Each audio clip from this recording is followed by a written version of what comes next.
early on in the relationship, you still got those rose-colored glasses on and being around the person you're developing feeling.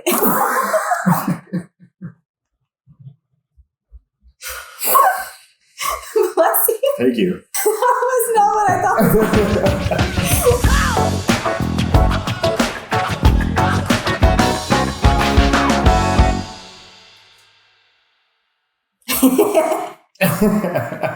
Hey, babe. Hi, hon. You want to do the intro? Just throw it at me, okay? I'll do it. Welcome back to We Match Now What? This is Abby. I'm Kyle. Can't believe we're here right now. No. How you been, babe? I've been good, babe. I've been good. I guess we can jump right into it. Why not? Yeah, so, I mean, how's the past few days been? I had a really rough night of sleep. Yeah. The other night where I was just like not feeling too hot. And I feel like I didn't get to sleep until like 8 a.m. 2 nights ago. Yeah. And then that whole day I was shocked. Like I couldn't do anything. Today though, I'm feeling a lot better. Nice. We're podcasting. We're going to the keg. Oh yeah, today's date night. We're going to the keg later on at Sherway. A little bit of a bird situation there. Yeah. All right. So, I mean, last week we did the kind of like freestyle episode. This week we're going to bring it back to a particular topic. A dating relationship topic. What is the topic today? Today our topic is maintaining your individuality, like while dating and also in your relationship. Right. And this topic actually really stood out to Kyle. Kyle picked this week's topic. I did. Yeah. And I agree that it was good to talk about early on in the podcast because it's something I think is vital to dating early on. Yeah. Like early on in seeing somebody. And then also like it's important to kind of check back in and make sure you've maintained your individuality, like even months, years into a relationship. Yes. Very important. Yeah. So I feel like it's something that a lot of people can, I'm not going to say relate to. Maybe you can relate to. So like, how about we start off? What does it mean to maintain your individuality? So in my opinion, it's, who the person you've decided to be for the most part, because everybody kind of changes and grows over time in life. You kind of stay true to that. Yeah. Regardless of who you're seeing. And this was really important to me because I started dating kind of later in life in my mid-20s. Yeah, you and I both. Both of us, yeah. I think share the same sentiment. Yeah, and so it was difficult for me to perceive what it would be like to suddenly start incorporating somebody else into my life. Yeah. Because with like friendships, I think this is like an important thing to be aware of, and with family and a lot of your relationships, right? It's kind of understanding how a particular relationship might be affecting, who you are. Yeah. How you see yourself or how other people see you, right? Your values, morals, your hobbies. Yeah, absolutely. Your interests. Yeah. Like all of those things, like people kind of influence you to a degree, which is normal. Yeah. But it's making sure that you are kind of balancing it with things that you still like, regardless of whether other people like it or not. Yeah. Family, friends, like existing parts of your life. Yeah. And like making sure that you're happy with the things that you take on, influenced by other people or otherwise. Yeah. And the thing is with being in a relationship, I think, is there is this desire to appeal to a person that you're dating in a way that you might not realize you're losing your individuality while doing that. Is there an example you can think of, maybe off the top? Not for me particularly. I'm sure there is one, but I'm just generally speaking, like say you're a girl who's like not really into sports, right? But then you're dating somebody who's like a sports fanatic. Right. And you want to be perceived as one of those, a girl who is into sports, thinking that means you might have a better shot at making this relationship last, being more interesting to the person that you're trying to date or build a relationship with. Yeah. And we're going to talk about this later on in the podcast about kind of how to incorporate your partner's individuality into your life. Because naturally, if it's important for you to maintain your individuality, it's important for them to maintain it as well. Yeah. So there's a way to incorporate it, but just make sure you're doing it in a way that's true to you. But yeah, like that's just an example. Like if you're the person you're dating is into something, because like that's kind of one of the caveats to dating is making sure you're meeting somebody who has similar interests to you. And while you might not have all the same interests, it's nice to have the overlap. Yeah. It's definitely easier to build a relationship with someone who's got overlap. You're probably also like, I think you'll be happier in a relationship with someone you've got things in common with. But that's not to say like forcing those interests on yourself is going to make you happier. Right. How about you? Does this stand out to you in any way? Any examples in your personal experience? Yeah, I mean, I feel like when you first start dating somebody, especially if, if it's going really well and you're getting that dopamine hit of a new experience, tying that in with, possibly falling for somebody, I think that it's not unlikely for your point of view to maybe get skewed because you're so flustered with feelings. Yeah. Even like spending a lot of time with somebody. I know we've covered this on the first episode, but spending too much time with somebody, I would argue you're losing your individuality there. I'm trying to think, like individuality.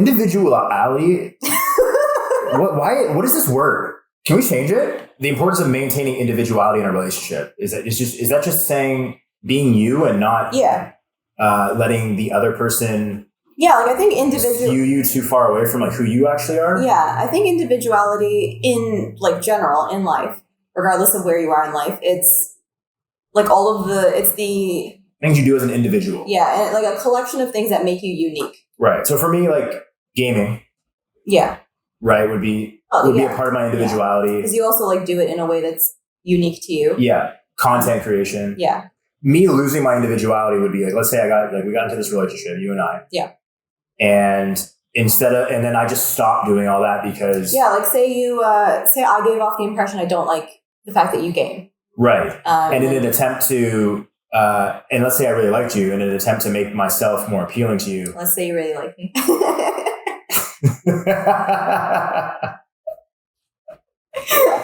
I do. Let's pretend. Yeah, let's pretend. No, I do. So I really like you, and let's say gaming was something that you weren't fond of. Yeah. If I then stopped gaming, something that was like a big part of my individuality. Yeah. Something that made you happy, that was like a big part of your life, whether it was, the impact of it is big, right? So to just drop it for somebody, right, that's going to have, I imagine, negative consequences on your happiness. It doesn't sound like it would be good. Yeah. So yeah, I mean, I wouldn't recommend doing that. It's okay to not be willing to give up something, right? Yeah. For somebody else. You don't have to, right? Yeah, I think, and I think... there should be compromise. I mean, for instance, like, if it was an issue for you, like I feel like I would want to talk about it first and see if there's any wiggle room. Yeah, and that's the thing about dating, I think, is a lot of people I presume a lot of people go into relationships where they think it'd be easier to just kind of make these small changes to a person so that they can fit into each other's lives easier. I didn't necessarily go into dating thinking that. I like to think I was open to a guy who was, had a lot of hobbies, traits. Yeah, things that I didn't get because I would describe myself as like quite the girly girl. So like, I don't think I would have a lot of hobbies in common with a guy. Like I kind of went into dating knowing that already. Yeah.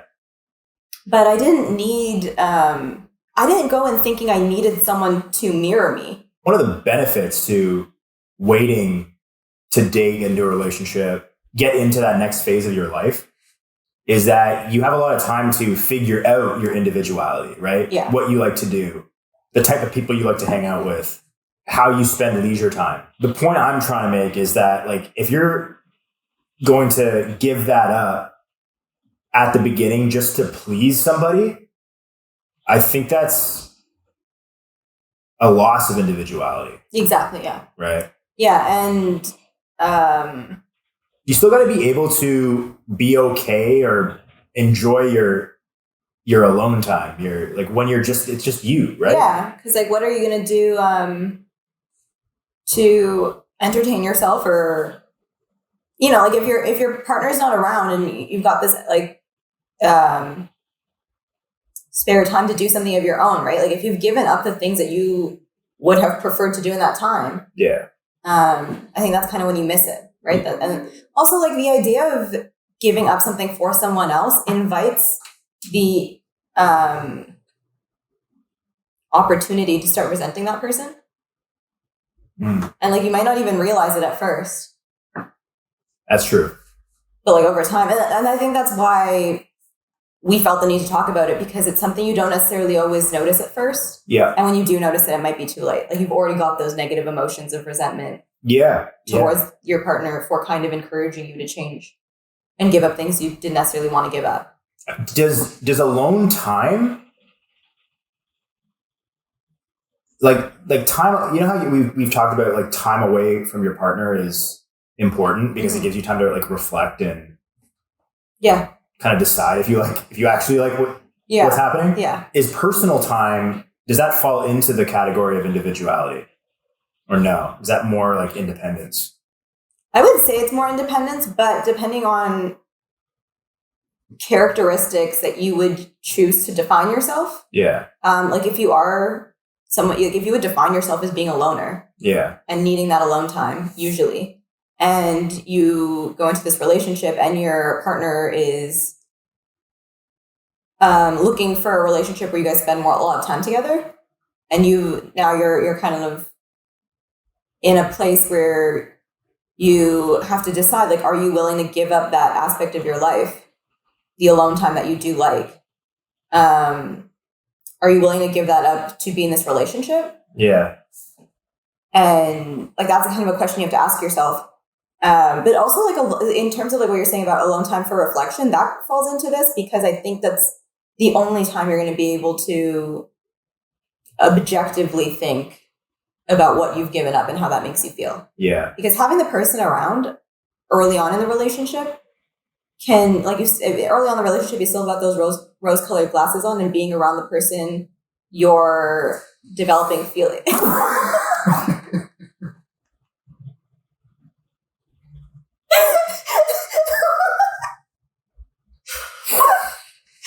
Bless you. Thank you. That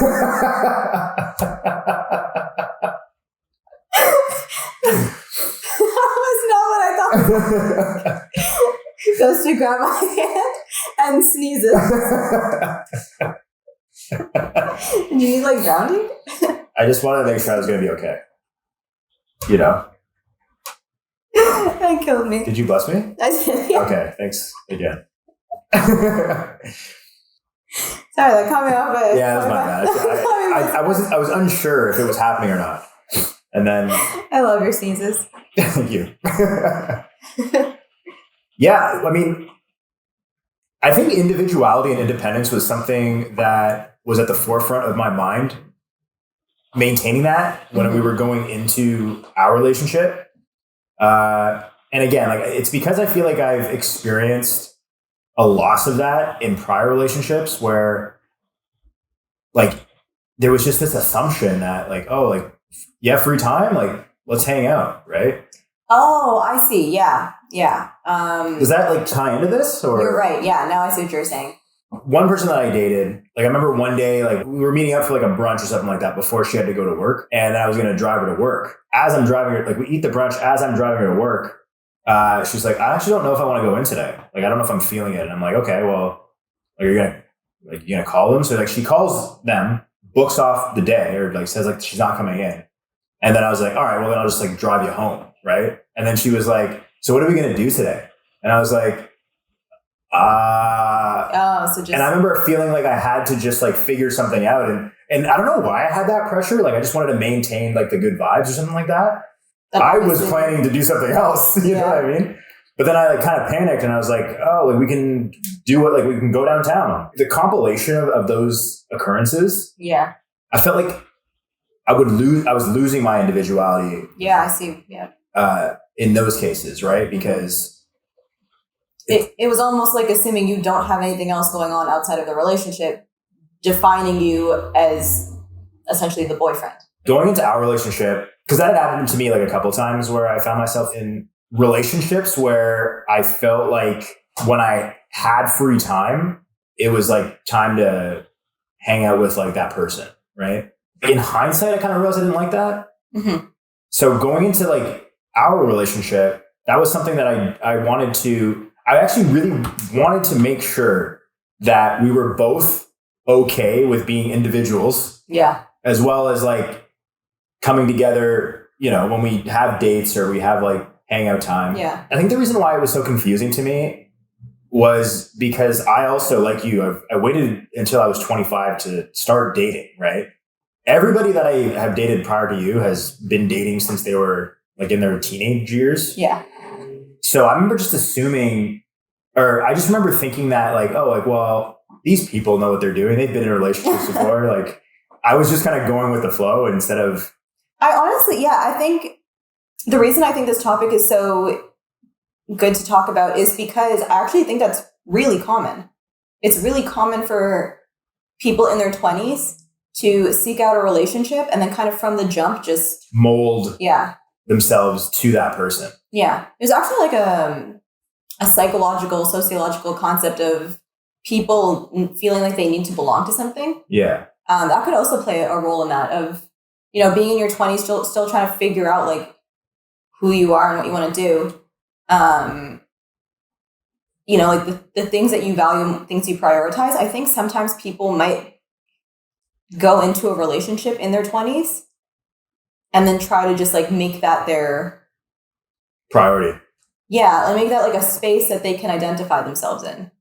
That's a good point. I can see that. Yeah, like I was like saying earlier with, someone kind of being like dating you and then kind of defines you, like in their mind, all you were was someone they were in a relationship with. Yeah.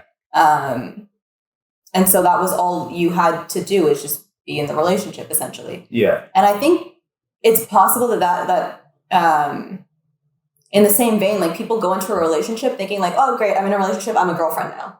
Or like I'm a boyfriend. Like that's who I am.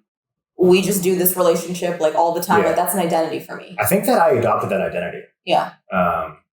Before. Yeah. I think that's, I didn't want to do that. Like that's like, I think realizing that I wanted to maintain my individuality was like an epiphany for me. Mm-hmm. Yeah. Balance is key, like with everything. Right. Yeah. Cause we've alluded to this before, but essentially like life doesn't stop just because you're in a relationship. Like that's not, as much as you love the person you're seeing or, have a great time with them. Like, unfortunately, you can't just like encapsulate yourself into that bubble and, just expect everything to work out. Like you still got to put in effort in other areas in your life. Yeah. Yeah. Like I think like maintaining your individuality is important because like this is I'm getting kind of deep here, but it's, everybody has everyone has a place in the world. And it's like when you hear those quotes of be you, everybody else is already taken, right? Like those cheesy quotes, like there's truth to that. Yeah, I agree. Yeah.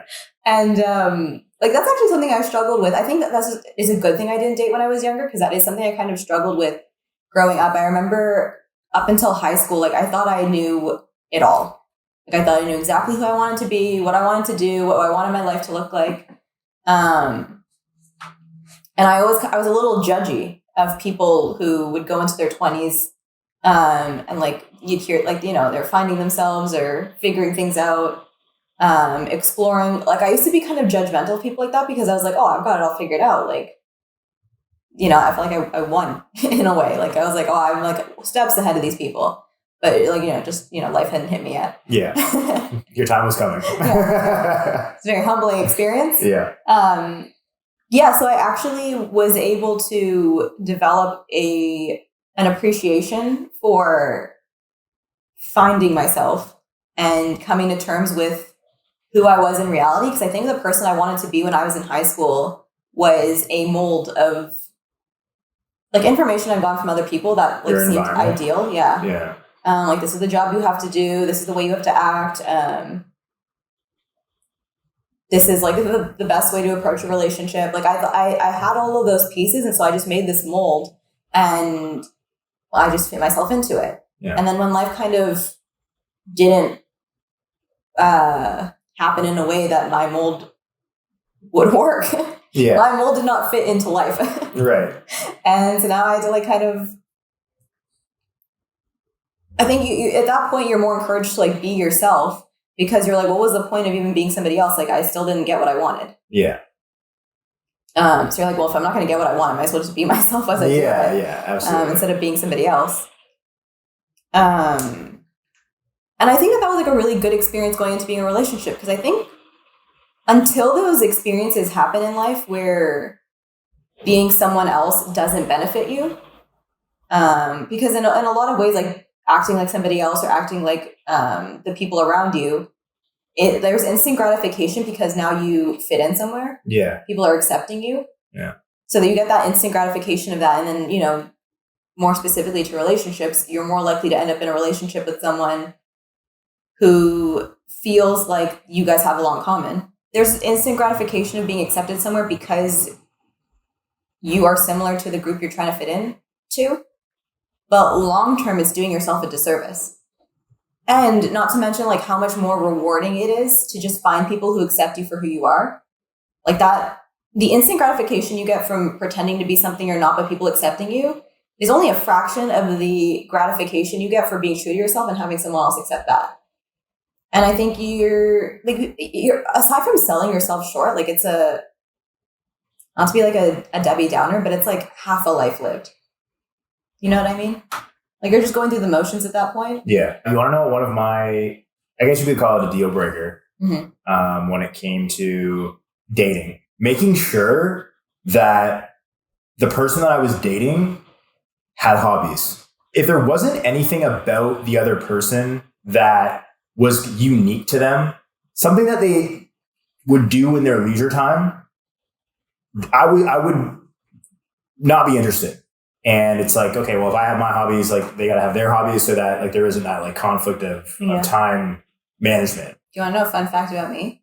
Yeah. That idea of people asking me that question when I first started dating like stressed me out so much. Did it really? Because I never took a step back and like kind of evaluated who I was as a person to identify certain things as a hobby. So I remember when I was first on a dating app and people would ask me that, I would like kind of freeze. I'd be like, I don't know. And then I'm like, oh, great. I'm that girl who has no personality. Like I remember like, doing my research into dating and like what guys look for. Yeah. That's like substantial.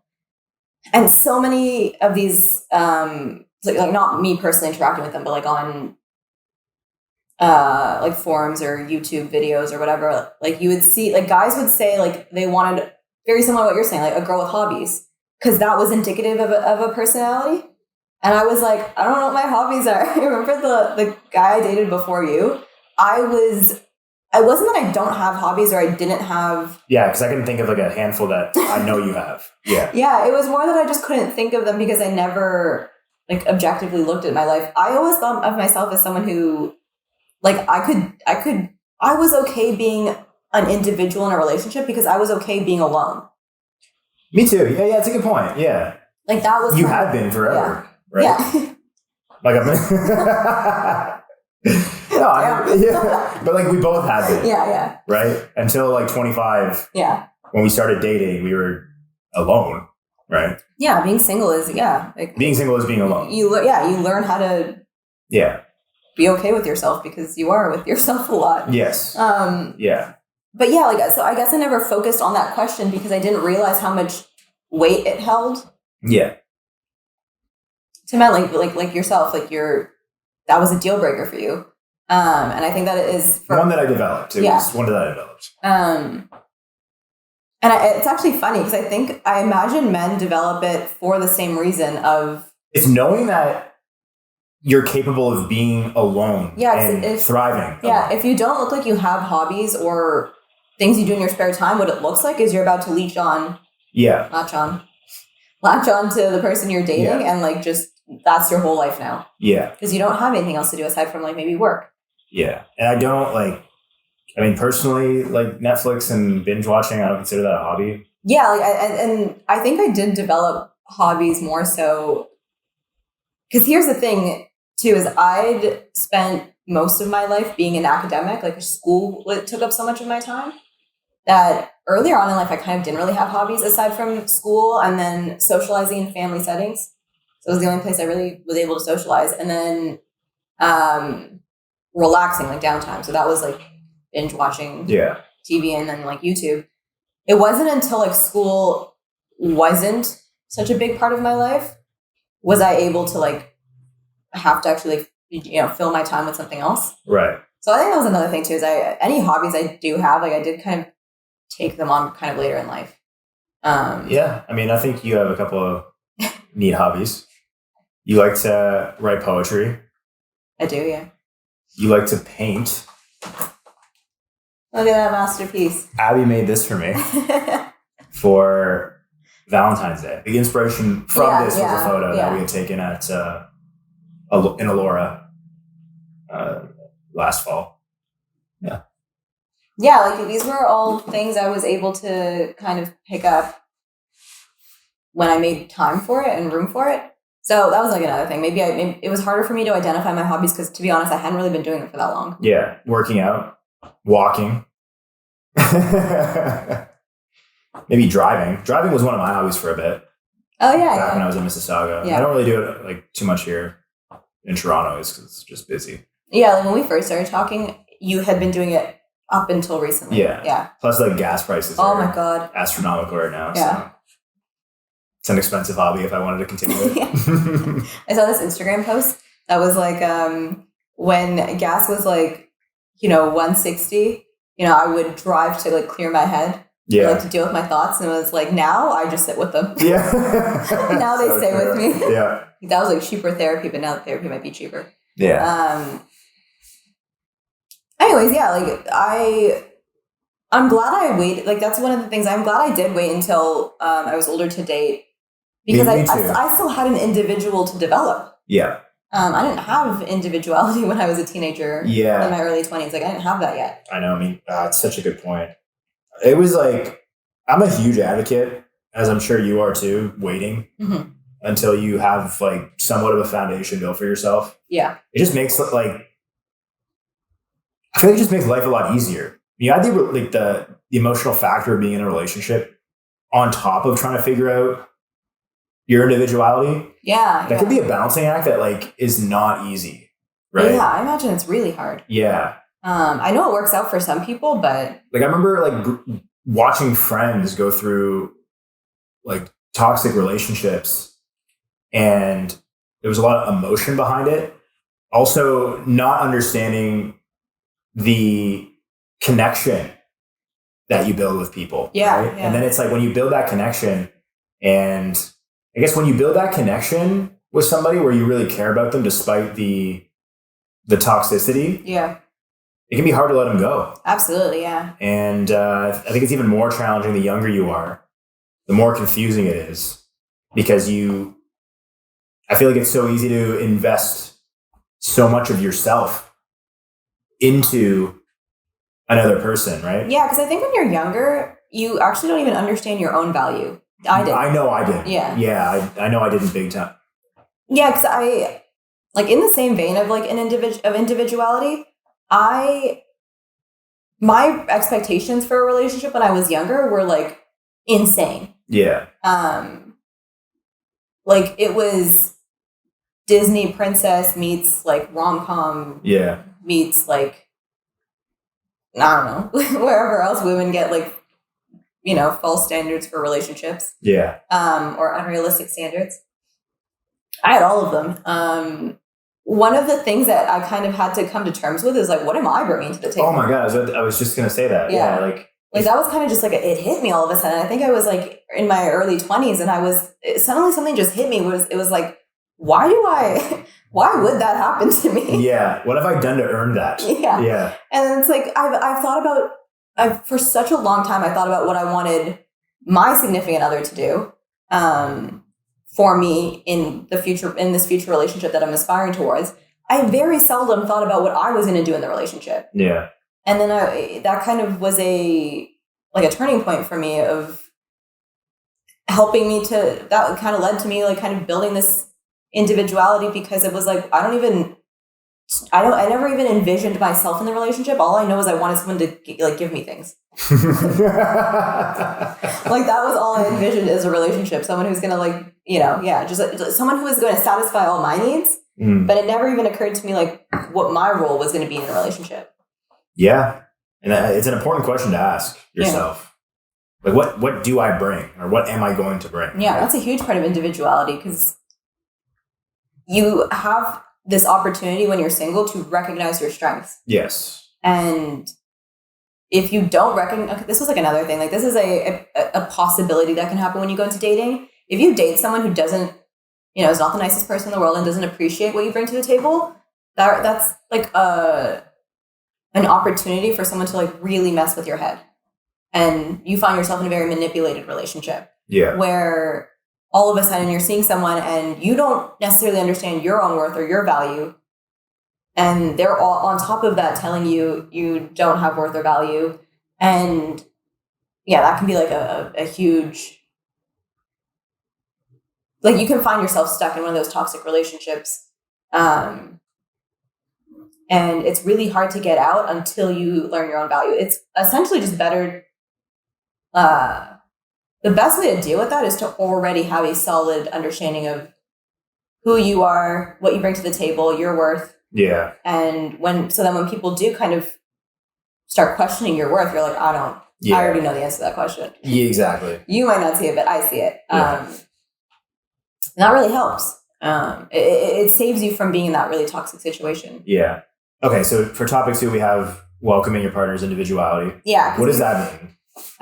So it's essentially like mirroring this idea of maintaining your own individuality. Understand that it's most beneficial to the person you're dating for them to also maintain their individuality. And then supporting each other's individuality. Yeah. That's a really good point. Yeah. Supporting each other's individuality. Yeah. Like, because, like for example, if I were hearing this podcast episode and I'm hearing that I have to maintain my individuality, it might not occur to me that it's just as important that you maintain yours, because, what if there's conflict then? What if my individuality and your individuality, they don't align? Ultimately, what I think is that those two individuals just aren't compatible. But you're really never going to know that until you are transparent with your, like, who you are, and you allow the person you're seeing to also be transparent with who they are. And then, ultimately in terms of, so say like you've kind of figured out, like I've figured out, generally speaking, who you are, you figured out who I am. We think that there's compatibility there. Now what we have to do for the duration of our relationship is support that, because one of the things I hear, I was actually talking to one of my cousins earlier this week, and she's not dating, but she's thought about it. She's 19. She's 19. So she's thought about it, and she was voicing that she was kind of worried about being in a relationship and being married because of how like committed you are to that person. She's like, what if I change my mind? What if they change their mind? That's the wrong question to ask. Yeah. Right. And so when I was her age, I thought the exact same thing. Yeah. I was scared of committing. Yeah. Like what if, it's like the what if you one day wake up and realize or think that like, oh, this is not the person. Yeah. And ultimately, I think you just need to be open to the fact that the person you're in a relationship with can change. And just coming to terms with that right off the bat. Yeah. Like for the better or worse. Yeah. Yeah. And ultimately, someone can change for the worst to an extent where, that relationship might not work out anymore. Yeah. But you have to be realistic with like what you're willing to accommodate. Like, what can your partner really do that would make you question being in the relationship? And just be like really realistic with it. Like, allow yourself to be a little bit uncomfortable.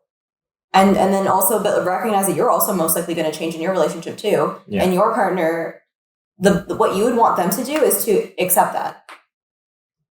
I think about people who like date in high school And then, now they have to pick kind of what they want to do after high school. And I've heard of long distance relationships that people go through in their early 20s that are successful. And what I was always curious about was why those couples were able to make it work. But then you often hear this narrative of people like, oh yeah, we broke up after high school because we wanted different things. And then so there's this fine line of wanting different things, but like how different can they be before you end the relationship? And there's a spectrum, right? It's not all of a sudden like,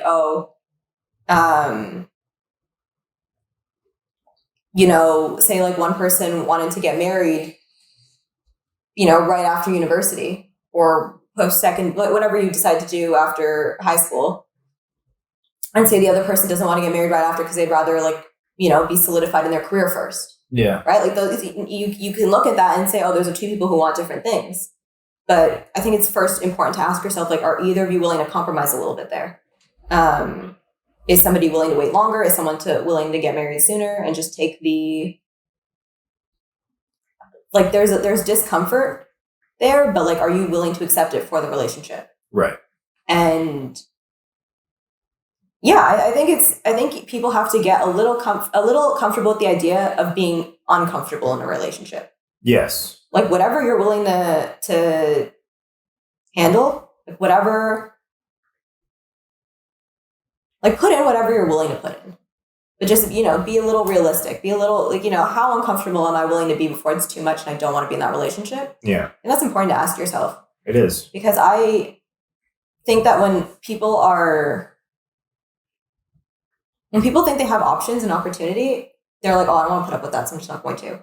Yeah. And then they just move on. Yeah. I mean, we've alluded to this in earlier episodes too, but you could do that forever. You could do that forever. Yeah. And then it's going to be hard to really stay in a relationship until you're like, I'm willing to be uncomfortable. Yeah. Yeah, that's a really good distinction. Recognizing that things like may and will go wrong. There might be bumps in the road.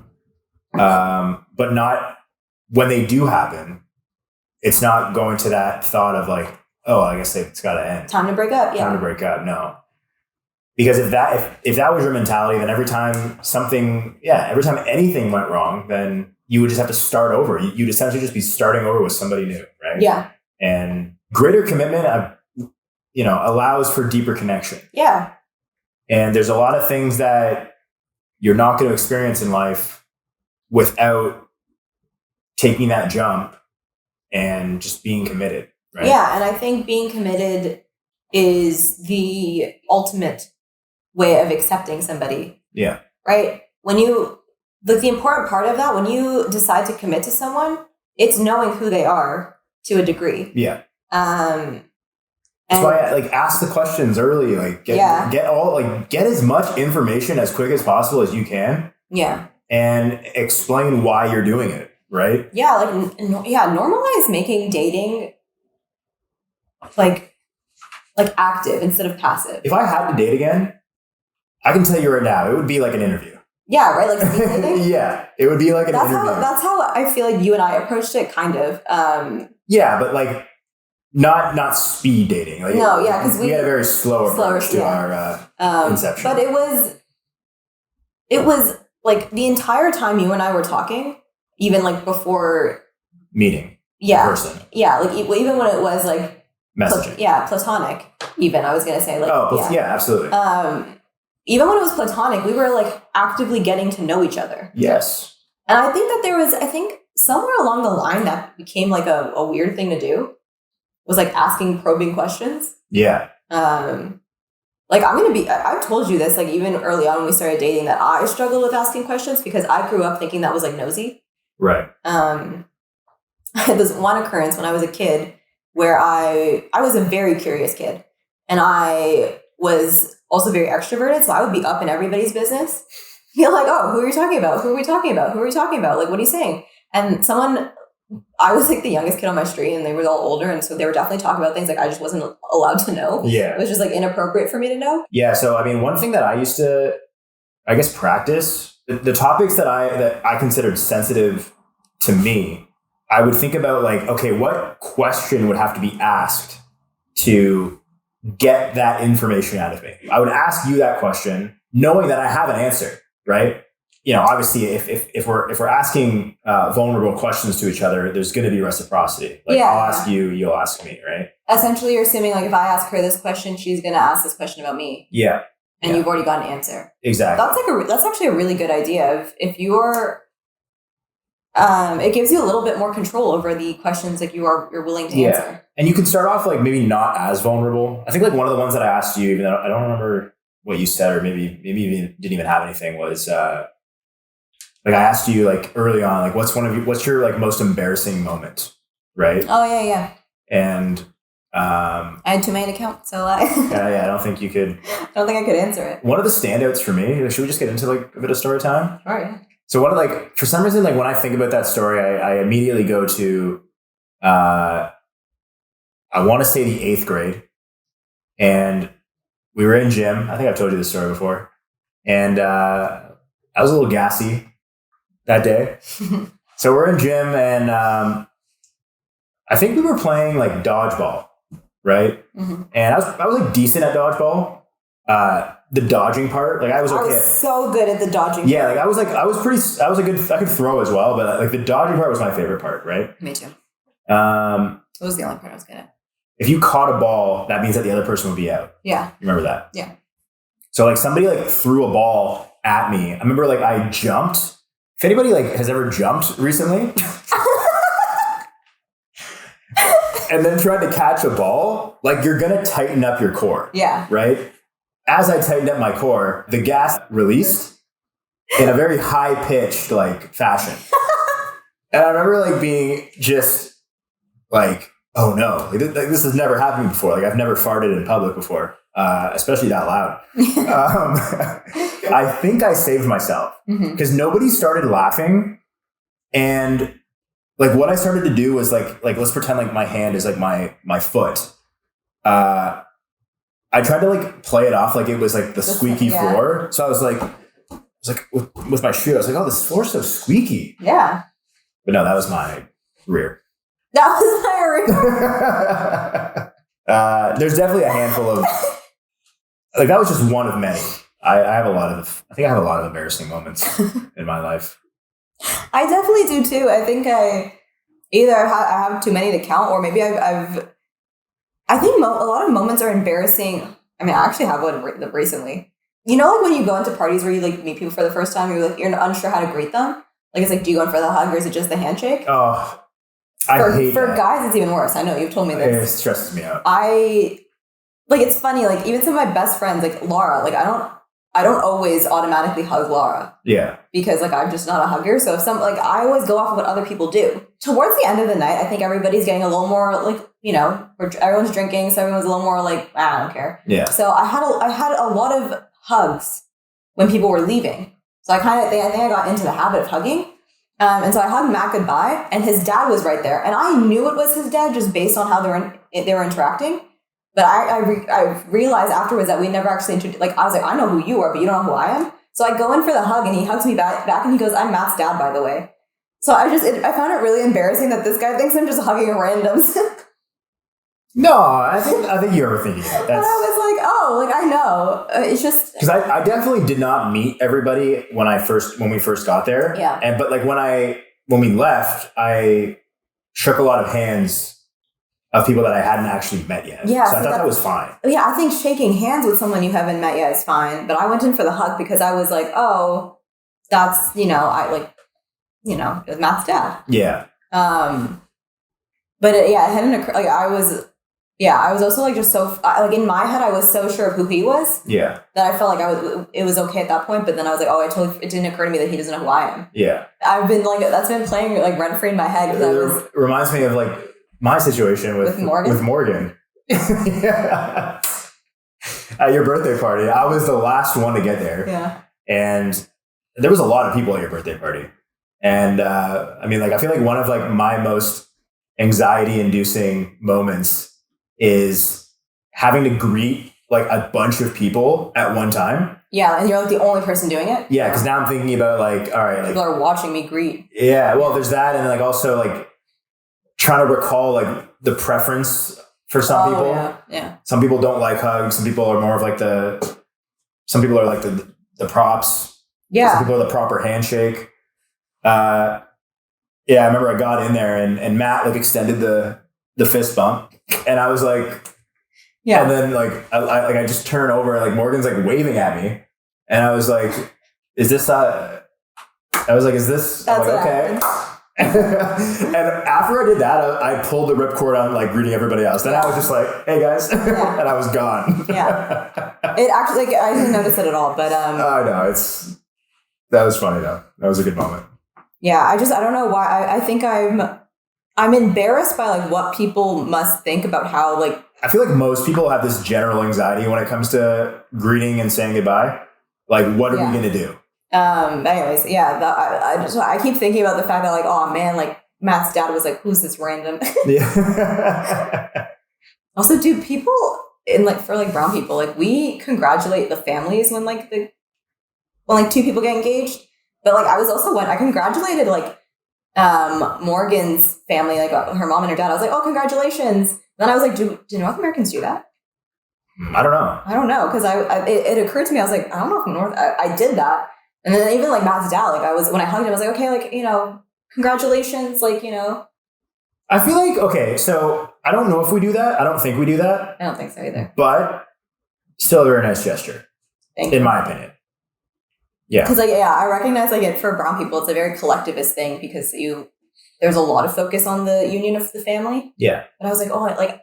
But I feel like there is a peace of mind. Yeah. There's a level of satisfaction when your son or daughter gets engaged. Yeah. Or even you're happy for them. Yeah, even like a congratulations, like your family. Yeah, I feel like the family growing. The family should take that congratulations. Yeah. That was another thing. I was like, I congratulated like the immediate family, and I was like, well, I don't know if people do that. That was kind of that was nice. I think they probably thought that was very sweet.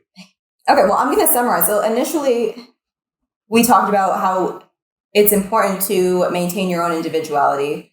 Essentially, just staying true to yourself, being in a situation where if you can authentically be yourself, you're going to be the most satisfied in that relationship. Yeah. Even when like you're getting validation for being your authentic self, it's way more satisfying than getting validation for being somebody else. Both people have a role to play in the relationship, and you have to, you kind of have to uphold your role in the relationship. Yeah. And maintain a balance. Maintaining your own individuality is like important to the other person being able to maintain theirs. Yeah, yeah. Right? And of course there's going to be like crossover. Like I don't want to come off like I'm this cold ass who isn't going to support you and your mom's needs. Yeah. If mega things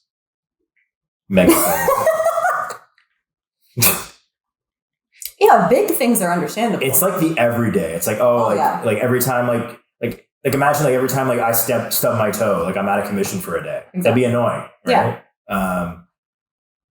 Like imagine you had to like check on me, like, oh, are you okay? I'd be like, yeah, I'm okay. Yeah, so we're talking about why it's important to maintain your individuality. We've talked about welcoming your partner's individuality because like that's just reciprocity. Yeah. The balance is important. In the same way you wouldn't want someone to kind of expect you to change for them. They're not going to want to change for you necessarily in every area. Yeah, if it happens naturally, like that's awesome. Like welcome it, but for that expectation, I think that's a bit much. It's a tall ask. Yeah, and it's kind of like just no one's place. It's no one's place to ask them to change if they decide to do it on their own. Yeah, that's and just all while doing that, while keeping your own individuality in mind. Right. Essentially it's your responsibility to maintain your individuality, not anybody else's. Right. And it's nobody else's right to infringe on your individuality. Right. And I guess we've talked about like anecdotal experiences or opinions on individuality. Maintaining it in a relationship, I think the important part is just being aware of it. Yeah. Like a lot of things in a relationship. The only thing that The thing that makes a relationship difficult is maybe not being aware of all the areas that need attention. And I guess that's kind of like one of our goals with this podcast is just bringing certain topics to light. Yes. That the average person might not have come across. Yeah. So yeah, like maintaining it in a relationship is honestly just being open, asking questions, answering questions. Go in with an open mind. Try not to be judgmental. Yeah. Of what your partner might be prioritizing in their life. Like everybody has to have room for the things that they find important. Okay. Great episode. Yeah.